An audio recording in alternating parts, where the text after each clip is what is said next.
mean the most and matter the most. That's on sale. I can't say. And and my mom. And so that was really what was most important to me, was making sure that in writing the book and dedicating it to my grandmother, that we finally got to tell her story and put her story in the world, because I feel like her story, although it's her, it is hers. It's a story that so many other Black grandmothers have had and never got to tell. And I also thought it was important to tell her story in like its totality. Like you either see a grandmother be Jennifer Lewis or Loretta Devine or Medea, but my grandmother was all of those people and some. Even on the Medea part, especially on the Medea part. So, but she was also Big Mama from Soul Food, right? When it came to that, and so I wanted to make sure that there was a story out there that showcased a Black woman and what it looked like in her fullness. So that's what the book dedication in that beginning part really does, is shape what the book is going to be about. It's really beautiful too. Once you guys read it, you'll know. I just wanted to say also, there's a really great photo insert in the book, and now I get to see these faces here, which is so nice. So well. Speaking of, giving basically these people their due and these unsung heroes, and the importance of these quotes that you will continue to carry on. Each chapter of the book opens with a nannyism. So that was something that was really fun when George sent me the first draft, and I was like, these quotes are popping up and they're just really strong. Like, how can we make them shine and be the spotlight? And so we decided to open each chapter with one. And some of them are really touching. Some of them are very funny. Like, there's a range of them. But I'm curious, you spoke about the importance of these quotes, but do you have a favorite one? Or one you've recently been leaning on a lot? I think the one we heard the most was probably "You have to bring ass to get ass." I think that's the one we probably all heard the most. Which just meant I guess it meant a lot of different things, but it was like, if you're gonna talk it, like the only way you're gonna do something is if you bring it. So like you gotta bring it if you can get it. I guess they would say they'll start no issue, won't be no issue. It's kind of that's a familiar one as well. Kind of like the equivalent of that. Yeah, I think that's probably the one that I remember the most. But I also think about, she used to say scared money don't make money a lot. And I think about that one a lot with some of the risks that I take, especially in my career, and whether it's photographs, whether it's like whatever it is I'm doing, I always can hear her in the back of my head when I get nervous about releasing something or doing something, saying like, man, scared money don't make money. So if you're gonna do it, don't be scared about putting your full investment into it. Because if you go into it scary, the other side's gonna look scary. So I think about that one a lot more with just the work that I'm doing, whether it's TV or whether it's the new books I'm writing, when I'm getting like, can I really pull this off? Like, this is like really foreign to me. I just always hear her saying that, and then it kind of just gives me like the encouragement to just keep going. Yeah, that's a good one. Both of those are great. So I want to talk a little bit about writing memoir, because this isn't your first memoir, and I'm sure you've learned things along the way. So for anyone who is also interested in writing memoir, just things that you've learned, what can you share about that process, and what's really stuck with you, that you're going to carry for other memoirs you might write or other nonfiction? I think the one thing I learned about writing memoir is, I guess it never turns out the way you started. I remember you said that when we were working on it. So like the way I always thought, like it always evolves over time. So like when I wrote All Boys Aren't Blue, I thought it was gonna be one thing, and I was like, okay, it's gonna be like this story and this story and this story and this story, and then as you're writing, you're realizing that you still have to like craft it with a theme and like a thing. So it can't just be like word vomit all over, like this is my life. And it kind of like takes its own shape, which again is why I think All Boys Aren't Blue has done so well. And I think it was the catalyst to write We Are Not Broken, because 4 of the chapters that we cut from All Boys Aren't Blue are in this book. And so I think that was what I learned too, is that in memoir writing, sometimes one book isn't enough, and sometimes you have to kind of shape your nonfiction writing and the storytelling just around what's most important for the story you're trying to tell. And I also think with memoir writing, you have to go into it knowing what you want people to leave with it. Like, when I wrote my story, or when I write my story, like I still have thought in the back of my mind, like, okay, but when a person puts this book down, this is what I want to make sure they left with. And so then my job is to include every single thing that's necessary to make sure that they leave with the correct thing at the end. And so I think that's why I think this book is stronger in many ways, because thematically I was able to connect my stories in a way. I think the first book I just needed to get it out.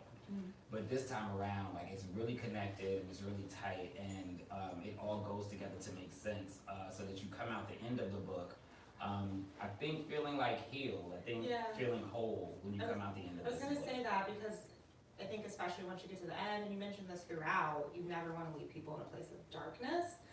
So even when you're telling, hard truths, that feels like a strong takeaway. And I don't even know, like, what you think about, like, art in general, especially when you're talking about crafting, I think, like, Black art, too, and what you want to touch on, what you want to leave people with. Like, what are some of the goals that, even for this one, you were thinking about? And then I know for future works you're working on, like, what you're thinking about, like.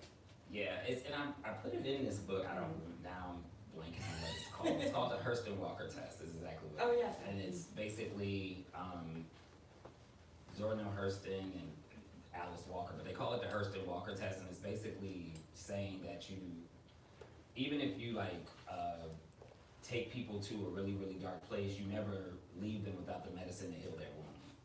And they said that all Black art should follow that particular test. And so that's kind of how I go into everything I do. Like, even when I go into places where I'm gonna talk about something really heavy, because this book does cover, the passing of my grandmother, but I don't feel like I left people in that place. Yeah. Like, I took them to that place, but then also gave them the understanding that she's still here with us after she's gone.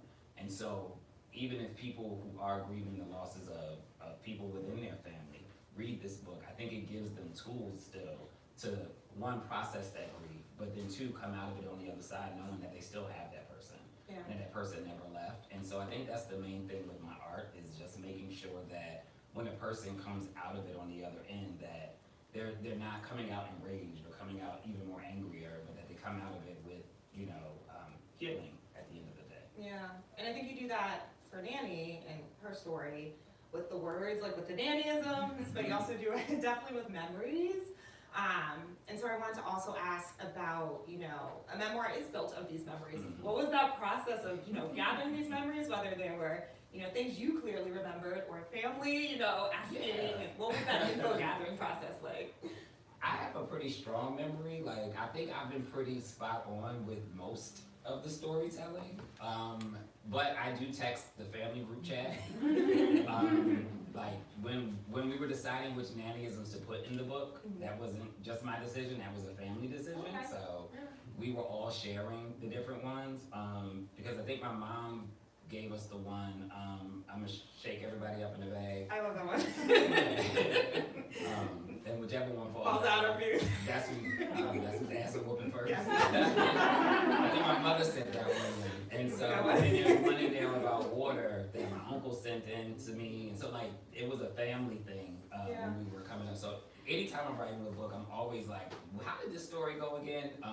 Even the beginning story with her fighting Cynthia in the project. That's a great opening. But that was a story that had to be pulled from. Yeah, you were very young. Right, I was just strapped in the back with a towel and rest of the kids in the nursery. So I don't know that story, but it's a story that we heard over and over and over again. And so I always go back to my family just to ask them, like, okay, how did the story go, and like shaping it and pulling it all together.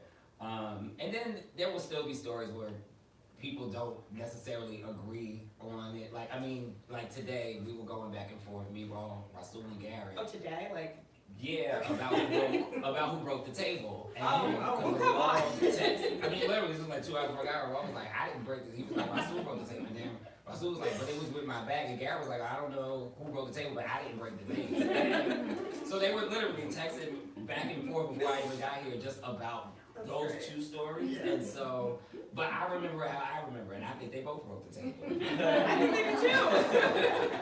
But they will never see eye to eye on who broke the table. And so, but they were both reading the book today, and we were all just laughing about it. But yes, I think at the end of the day, I think my end goal is, like, even when I'm telling a story, to make sure that I'm not like damaging anyone or harming Right, anyone yeah. with the storytelling. I was gonna ask if it, like, you know, while you're gathering these stories, if you felt like it connected you in different ways for either book, honestly, or if there were unexpected things you realized or discovered. Yeah, I mean, I think some of the things that I've realized and discovered are, you don't realize like how much you bury. Like this, you bury a lot. Like there's sometimes just things that you forgot about until someone says something to you to trigger that memory. Because I had forgot about shooting the gun in the South. Uncle was my mom's and Aunt Sarah's brother was the one who was like, you gotta put the story about shooting the gun. And I was like, What story? but I remember it's when he said it, it clicked to me like, oh, I did shoot the gun. But again, it's just one of those stories that you just kind of forget about. But I think I think what it reminded me is that sometimes it's easier to remember the trauma and it's a lot harder to remember the joy. And so I think that was the one moment where it taught me like I have to start trying to do better about remembering like moments of happiness and moments that were fun. And I even think that with one of my cousins in particular, that was something he said to me after he read All Boys Aren't Blue, that he had forgot how much fun we had as kids, that he had built up so much anger and animosity just based off of the bad things that he had almost wiped out a lot of the fun things. And so now we're able to have a conversation like the one we had today that maybe 5 years ago would have turned into phone calls all across all the family. He said I broke the table. It would have been like a whole mess, and we would have all been like, "Are we still arguing over who broke the table?" But I think now because we remember the fun. Like even at the end of the day, yeah, Nanny's table got broke, but we still hung out. Like there was still more fun to be had, even when we were still making mistakes. And so I think that's the main thing that I've learned through this process is that there were just like a lot of joyous moments that you could kind of forget about, if you just get so wrapped up in the other things. Yeah, and the hard things, definitely. I think that's what's great. This book is full of so much joy. It's full of everything. I think there's definitely ups and downs, but just showing the joy that was present throughout your childhood is so important. Speaking of ups and downs, so we were working on this book together during a very turbulent time. I think we're still in very turbulent times. But I think we talked about this. I checked my inbox of when I got this. It might have been like May 2020? Yes. So, both you writing it before you even sent it on to me and I saw it, and then also the process of editing it. I'm curious, how you found support during this time and just, encouragement to keep writing and to keep creating. Where did that come from for you, or who did you lean on? Yeah, I think I was fortunate that the first book had so much community support. So it was like I knew that at least community-wise, I felt really, really supported. But I mean, at the end of the day, I think I get to write stories about my family that's still here. They show up to things and we have parties and we have cookouts. And so I'm fortunate enough that anytime I need anything, my family is the first level of support, that I can always go to and always know is going to be available to me.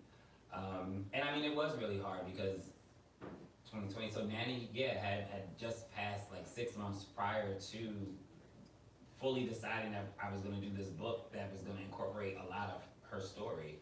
But I think the good thing about it was this gave us all something to do and all something to kind of celebrate and all something to think about. And, I think we all kind of get sad that she's not here to see all of it and to see how much of her influence is in the world already. The fact that Jennifer Lewis did her voice, for the dramatic reading, those were things that she would have went back to church and really bragged on.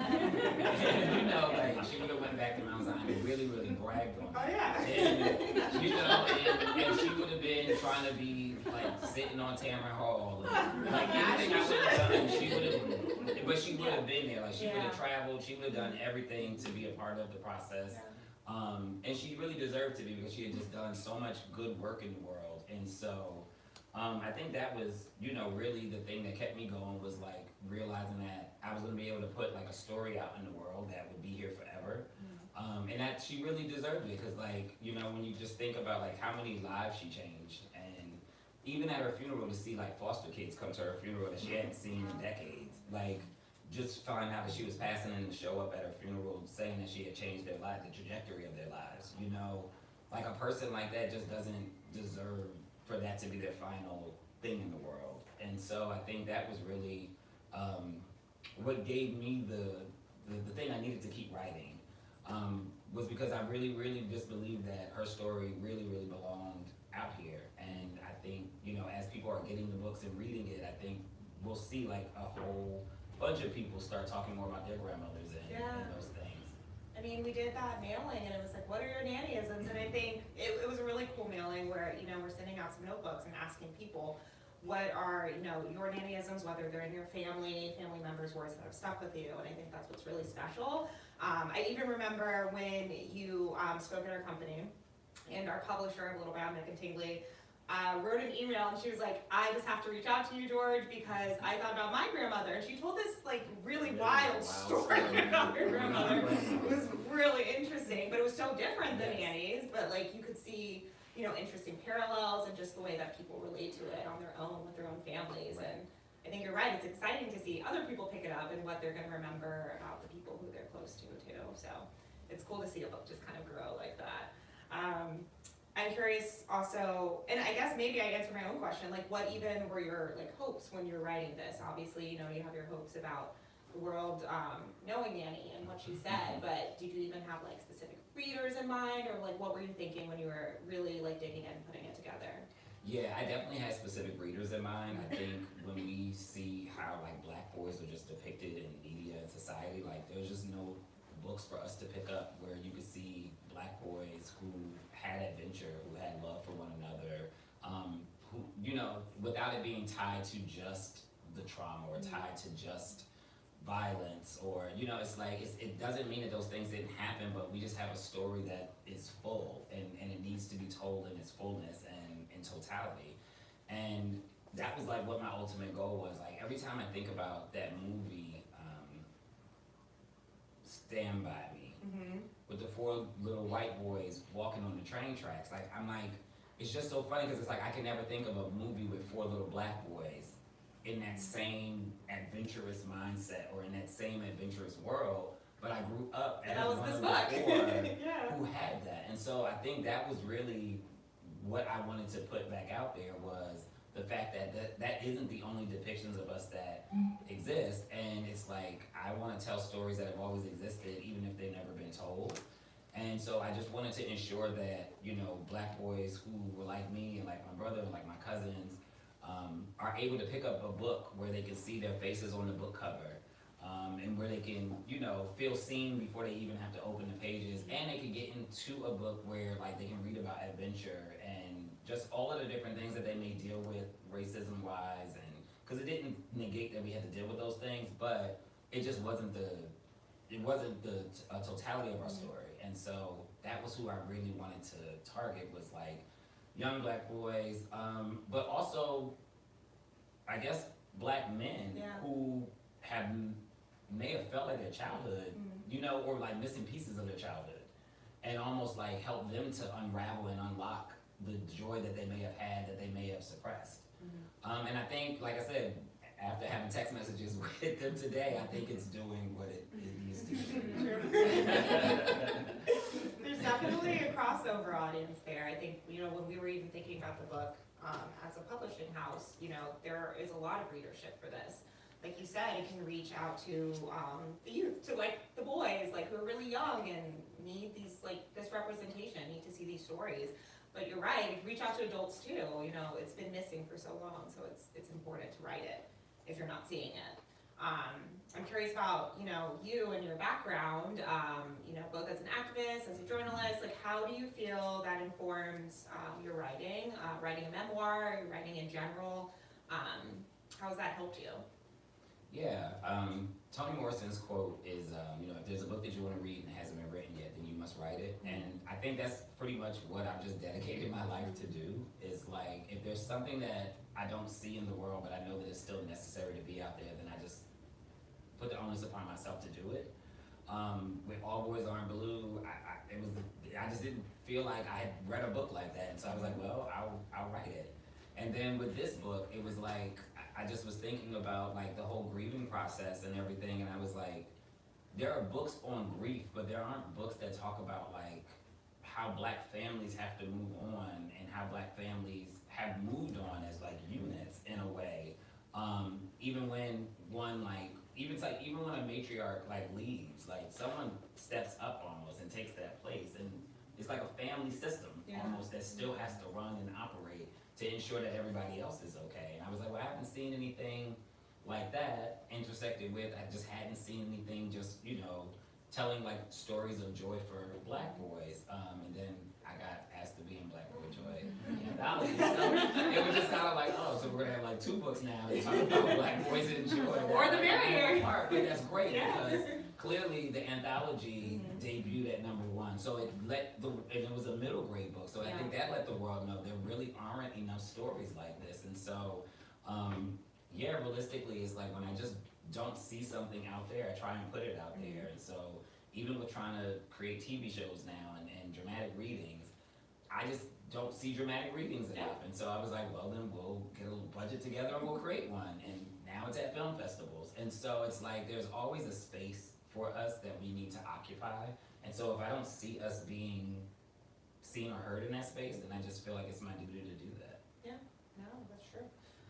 You mentioned different types of art, so I want to ask this question because I hope everyone has looked on Twitter to see this incredible photo that George posted. It's really stunning, and well, for everyone who hasn't seen it, it's this really great kind of recreation of Solange's cover, and everything from like the costuming to the lighting, like it was really well done, really thought out, really striking, but it is really different, I think, from some of like the different publicity pushes I've seen, like for books, for example. And we talked a little bit when we were doing the photo shoot, and George teased us with images from the shoot, so we were just ready for them. But you talked to us about why you want to do this. It was kind of different and why that was important to you. And I'm curious if you could just share a bit more about why you want to do this particular creative endeavor and how you see yourself as an artist in these different spaces and kind of connecting different types of art. Yeah, I mean, I think music inspires us all, and so, like, music is the soundtrack to life, and so I was like, all right, well, that would be kind of cool, maybe if I, like, recreate, like, these iconic album covers to push the book, but realistically, that was built in the fact that authors aren't given space anymore, media-wise, and so it's like, when you look back at, like, all of these great YouTube conversations of, like, Toni Morrison, when she shut down the white interviewer that asked her the question about why she doesn't write about white characters, or when you look at how James Baldwin used to go back and forth with Nikki Giovanni, or like there are all these great clips of just like where authors had space to kind of like give their political analysis and give like their thoughts on what was going on in the world and express themselves, because their books were also part of what shifted culture. And nowadays, even though our books are out here in the world and changing lives, if I'm not a music artist, I'm not being covered. If I'm not an actor with a new show, I'm not being covered. If I'm an author with a new book, it's just kind of like, oh, that's cool. Even if your book is selling millions of copies, it's like it may get turned into a movie, but it doesn't, the person who's creating the shifts in the culture through publishing doesn't get that same space to talk about the issues and do things. And so, for me, I was like, well, if they're not gonna give it to me, I'm gonna create something that's gonna generate its own press and space. And so I'm always just trying to come up with like these artistic ideas of like, well, how do we connect Black art? Because at the end of the day, I think all Black art is connected. Books become dramatic readings that become movies, movies then have soundtracks that require musicians and art. Like, it all has like a full circle loop, right? When we think about like, even if you think about music, it's like, Waiting to Exhale was a great movie, but everybody remembers the Waiting to Exhale soundtrack. Right? Like The Preacher's Wife, oh, that was a cute movie, but the best-selling gospel album of all time is The Preacher's Wife album, right? And so that was, for me, it was thinking about it like that. Like, well, books at some point connect to music, and music connects to TV and all of that. And so I was like, well, how can I kind of put my spin on this that kind of like pulls people into the culture, or, album cover because we love it, but also then put like a spin on it for publishing. So that we also can, you know, I don't know, maybe start getting back differently to be like, oh, I saw George do this creative shoot. Like maybe for your next book, we could do this or push it like this, and you know, showcase that our talent doesn't just exist within the pages all the time. Yeah. And so I think that's where it is for me. It's like I just like to showcase, like, I guess my full creativity, because if not, like, you can often just be boxed into one thing, and I don't like to be boxed. And you can make space. Well, the photo is really striking, and just keep looking out for maybe more. But yeah, no, thank you so much, George. I really appreciate you sharing, you know, your time, your thoughts, and just your experience too. I think writing memoir is never easy. I think writing also a lot of nonfiction too, just in general, isn't easy. You're pulling from so many personal pieces and things from real life that are good and bad. But we all appreciate it. We appreciate your story, and thank you so much. Thank you. Thank you all.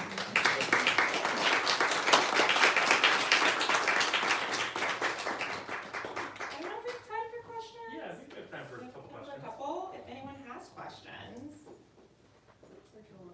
Don't be shy, yes. So George, I'm just curious, when this book was finished, how did you feel like your grandmother would have received it if she was able to read it, and how does that make you feel?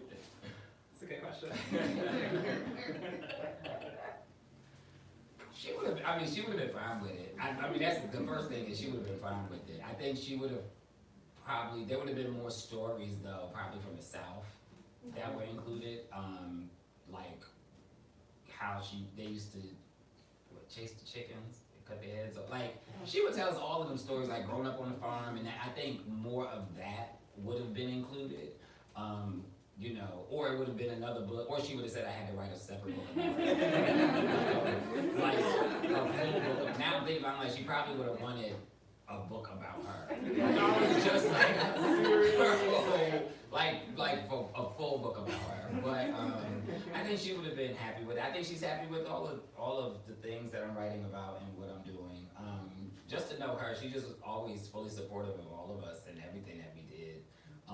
And I mean, she was alive when I signed the first book deal, so she knew that I was writing a book and was extremely proud of it and was ready to go on tour before she got sick.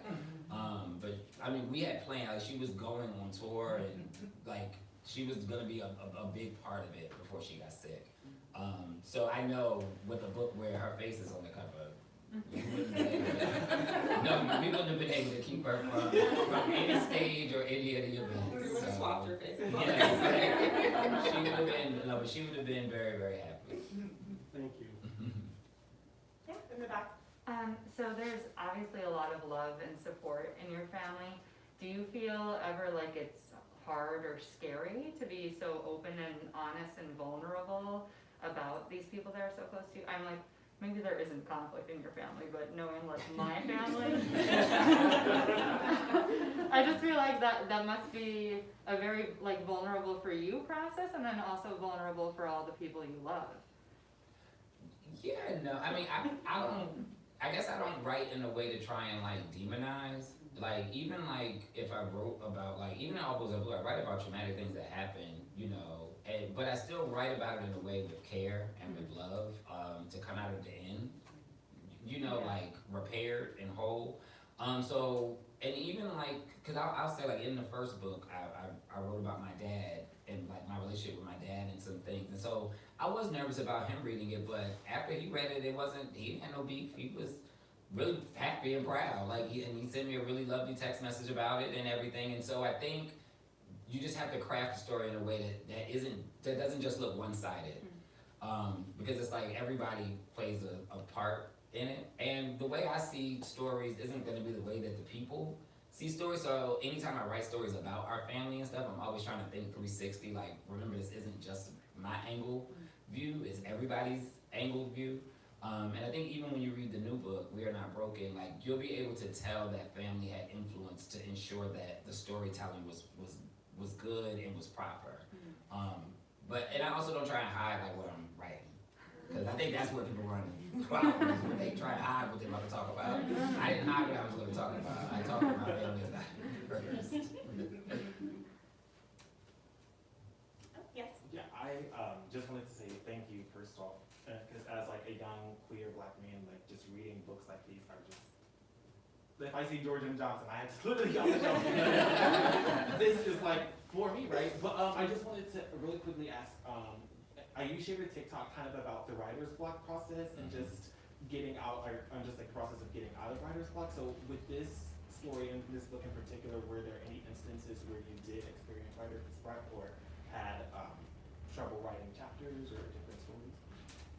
Yeah, I didn't have writer's block with this book. This book was actually pretty free-flowing. Once we figured out the nannyisms, everything else was kind of just attaching a story to each one. So it wasn't, it was pretty free-flowing, but it was hard to write because, you know, one, I had to read the letters that my cousins all wrote to Nanny in the book, and those, it's tough because they're grieving, but like, it was tough to read some of their grief. But you know, but it was cool too, right? So, and I guess my letter was really tough to write, you know, to Nanny. And then I think the final chapter was the hardest probably to write, which was kind of like, really like closing it all out and just talking about the final days and everything.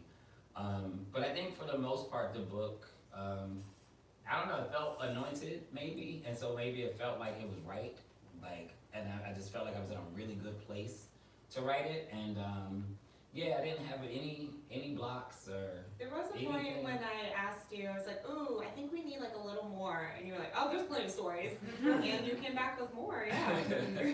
Yeah, I didn't hit the block. I think it was more so about like, sometimes you don't feel like you put enough stories in a book, right? And so it's like, if you don't hit a certain page count, sometimes in your mind you're like, is this too short?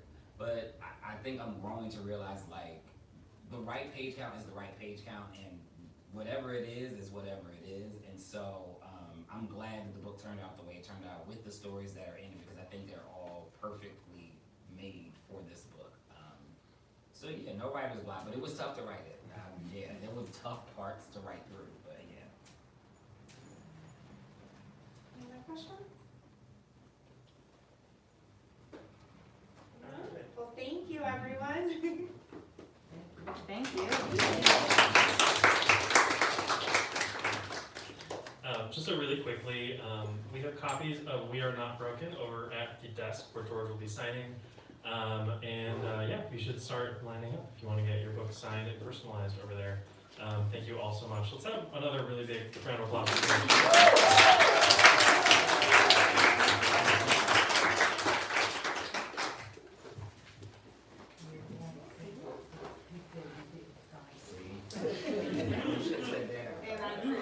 I know.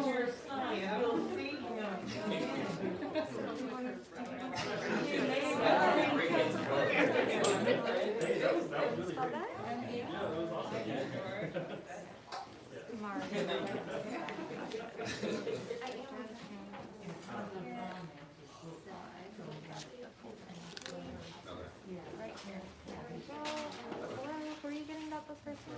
Yeah, you can just start the line over there. Dina, D-I-N-A. Yeah.